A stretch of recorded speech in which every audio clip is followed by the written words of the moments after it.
Do you think the X branding will survive? Or do you think they're going to switch back to Twitter at some point? I wouldn't put anything past him. Honestly, I think he's so in love with the idea of X being an everything app. I think he's going to keep it, but it's also Elon, so maybe not. It's not really an exact answer, but I'm leaning more towards that he's going to keep it. So between, should I call it Twitter or X? Between X and Threads, who do you think will win? Ooh, cage match that will actually happen versus the Zuck. Sorry to interrupt, no, go for but it. I think that Twitter probably didn't have any real competition from Threads until it started rebranding.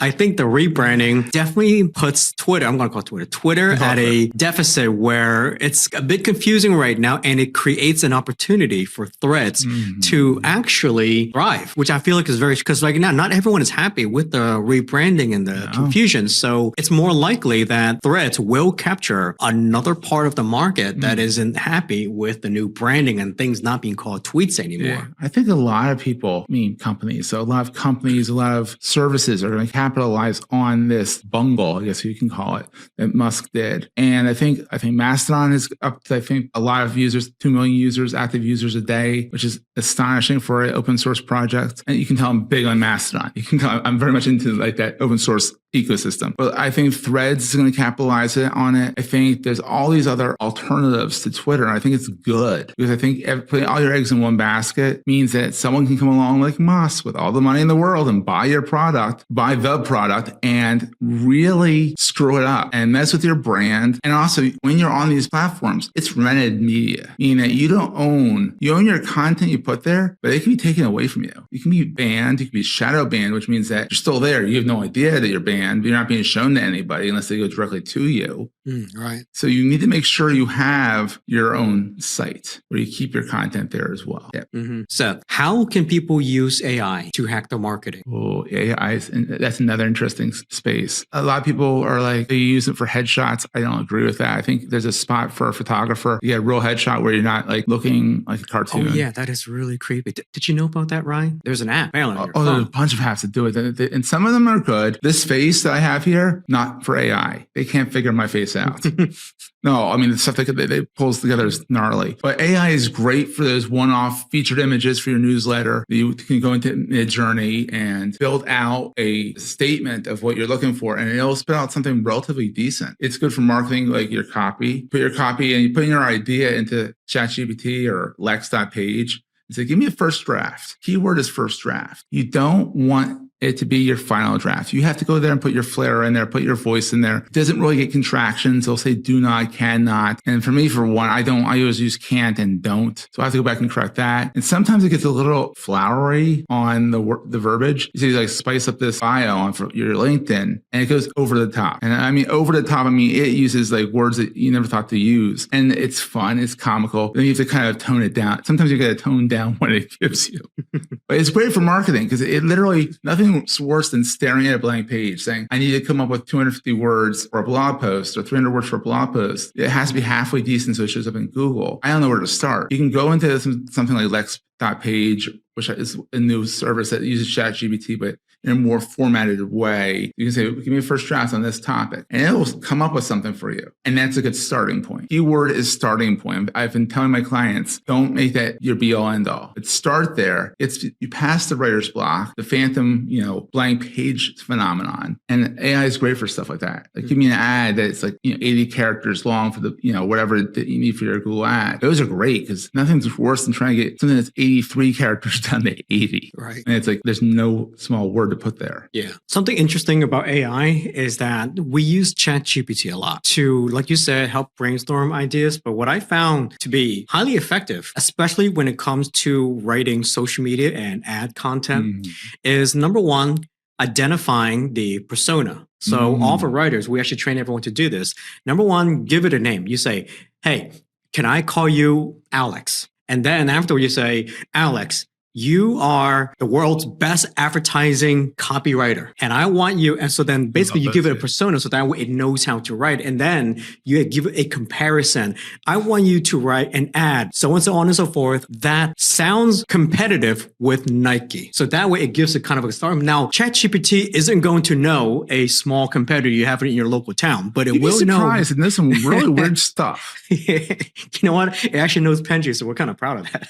And there's a startup I'm part of that hasn't even launched yet. And I'm like, yeah. You know what? It is pretty wild, things that it does know. But what we found it works best is that the big brands. Yeah, exactly. If there is a big brand that you really like the way they look and sound, give ChatGPT a name, give it a persona, and then tell it to write an ad copy or a blog post or whatever that sounds competitive versus that company. It's pretty good. It's really good. Really, it's really kind good. of creepy how good it is. Yeah. I don't think it's going to take over the world. I think it boils down to spicy autocorrect. But I can't take credit for that word. Jeff Jarvis, who's on a podcast, he says spicy autocorrect all the time. But it really is. It gives you what you ask for. And it's really clever with that. But it's still limited. Yeah. I think we got some years before we get to Armageddon with AI. Right. Something that I think a lot of us are slowly starting to forget is that ChatGPT, they call it a language model for a reason. And you know what they call a language model? Enlighten me. So the most fascinating thing about ChatGPT isn't necessarily its, so to speak, intelligence or whatever, right? It's really just a very good Google search. Yeah. But what it's great at is language. It uses natural human language. So when you read it, it sounds like a person speaking to you rather than a robot. And so although the facts and whatever it's giving you is really the same thing you would find on a search engine, it doesn't sound like Alexa. It sounds like a friend who is spitting this information back at you. And because we are, obviously we're human, we are trained to trust each other. So when we see a language model that sounds and feels like us, we inherently trust it a lot more. Therefore, we think it's intelligent. But really, it's a very it is intelligent, but it's a very sophisticated language model. It is. You have to be very careful and know that if you're asking it for facts, they might not be correct. Double check every fact it gives you because it's been known to hallucinate and come up with weird stuff. Literally, it comes up with like articles that never existed. So be aware of that because they're like, I know ChatGPT 3 and 3.5, their data set, at least recently, went up to 2021. ChatGPT 4, I think, goes up to like almost this year. So that means that there's stuff that happens all the time that it doesn't know about. So there's things that you have to realize that it doesn't replace the search engine. And maybe Bard is a little better because it's attached to Google. And Bard is AI for Google, their AI model, because they're working with a constantly revolving data set. Bing AI, which is ChatGPT, but through Bing, has a revolving data set. So sometimes you got to think about where you're going to ask these questions and then still just check the sources.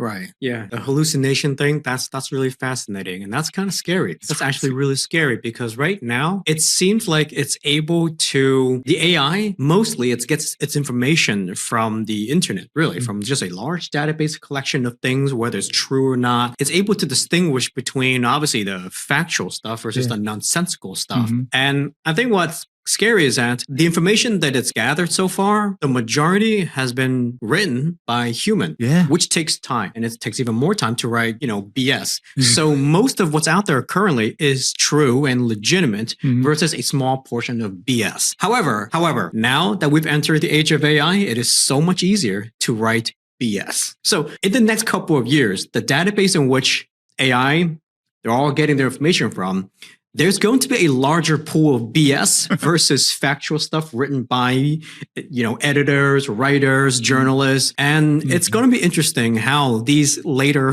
model will adapt to that because now it's really easy to spread misinformation, especially if you're a foreign government, right? And you have the resources to pump out trillions of fake articles to influence an AI that powers the United States. Yeah, it's also interesting on that point too. ChatGPT, maybe not them explicitly, but all these LLMs, large language models, are starting to train themselves on each other. And so it's getting a little, I guess, for lack of a better word, incestuous amongst the AI, where they are actually like one fact could be wrong on this LLM, but this other LLM is training off of that, and the BS is transferred with it because it's kind of AI is training itself. Right. So we got to just check your facts, people.